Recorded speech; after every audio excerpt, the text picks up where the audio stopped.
Life as We Know It with Tom Walton. I've spoken before about one of my hobbies, which is researching old newspapers for fascinating stories and content.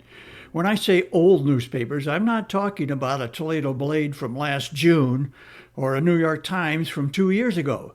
I'm talking about really old newspapers, papers from a century or more ago. What makes the pursuit so much fun is the stark difference in journalistic styles between then and now. The prose that was published in newspapers and journals in the 1800s and early 1900s would never make it past the copy editors of today. Even so, I think the old way was a lot more entertaining. Let me read you a few paragraphs from an article published in my hometown of Tiffin, down in Seneca County. The article was published in the Tiffin Weekly Tribune on July 12, 1877. The paper is known today as the Advertiser Tribune, and I remember delivering the Tiffin paper when I was a kid growing up in nearby Sycamore.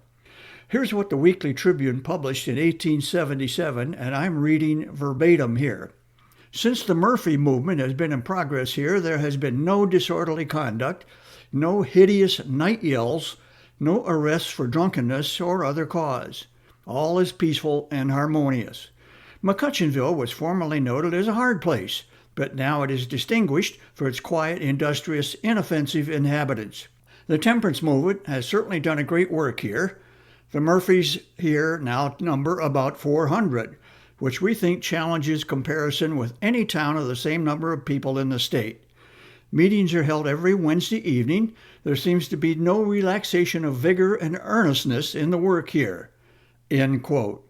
Well, it certainly appears that the village of McCutcheonville was a village almost idyllic in its peacefulness and righteousness.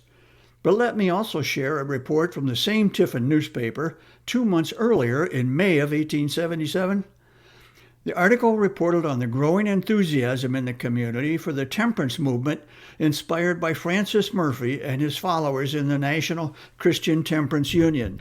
The article noted that between 200 and 300 local citizens had taken the pledge to avoid all alcohol going forward. Here is the pledge they took. "With malice toward none and charity to all, I, the undersigned, do pledge my word and honor, God helping me, to abstain from all intoxicating liquors as a beverage, and that I will, by all honorable means, encourage others to abstain." End quote. Well, good for all those who signed the pledge, I say, but alas, not all was hunky-dory in McCutcheonville. The same edition of the Tiffin paper included this report. Last Wednesday evening, the house of John Heaton, residing about 1 mile east of this village, was entered by burglars while he and his family were at the temperance meeting. The house was thoroughly ransacked, but only a small amount of money was found, which was pocketed by the thieves. Other minor items also were stolen. There is no clue to the villain. End quote.